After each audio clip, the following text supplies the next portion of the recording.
A major project aimed at building a 4-acre park over a downtown stretch of I-5 is getting a new federal funding boost. This morning, Congresswoman Doris Matsui joined city and downtown leaders to announce more than $3 million for the Stitch Park Riverfront Reconnection project. ABC 10's Austin Castro, that's his story today. He was at the press conference. The announcement wrapped up a few moments ago. Austin, how close is this project to becoming reality?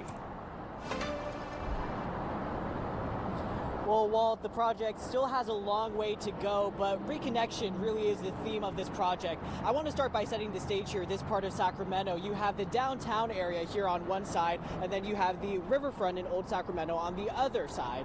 Right in the middle of it is this portion of Interstate 5, and that's where the project would be located. Under this proposal, this project would have a 4-acre park built over this stretch of the interstate to bring together both sides of the city once again. Now, those in support of the proposal say it would create a safer and more inviting connection for pedestrians, expand access to the Sacramento River, add new green space, and support future infill development in the heart of the city. Now, this idea has been compared to the Clyde Warren Elevated Park in downtown Dallas, built over 3 blocks of freeway. And while this funding boost is a major step forward, many this morning acknowledge they still have a long way to go, especially when it comes to securing the remaining funding needed for this project. Still, there is a lot of excitement over what it could mean for the city as a whole. When you look at Old Sacramento, you look at I-5, it was a decision that was made that has real impacts on our ability to be as cohesive in downtown as we want. The Riverfront Reconnection Project represents a once-in-a-generation opportunity to overcome that divide and transform underutilized infrastructure into a vibrant shared space.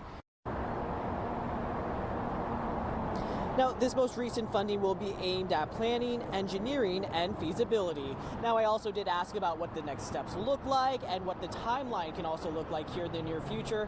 They still have a bit more funding that they are looking to secure, and the exact timeline isn't known. This project could still take several years to become a reality, but still, many people we spoke with say that this initial federal funding is helping get the ball rolling on this overall proposal. Live in Sacramento, Austin Castro, ABC 10. Austin, I remember doing that story years ago. So long ago, I'd forgotten about it, and it's still sort of in the works and no time for completion, right?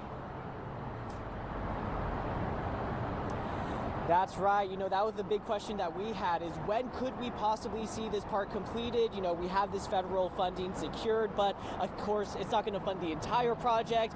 Local leaders still need to secure the remaining amount of funding in order to make it a reality. But of course, we will continue watching it closely and hopefully have an updated timeline soon enough. I know you will. Austin Castro, downtown in the middle of it all. Austin, thank you.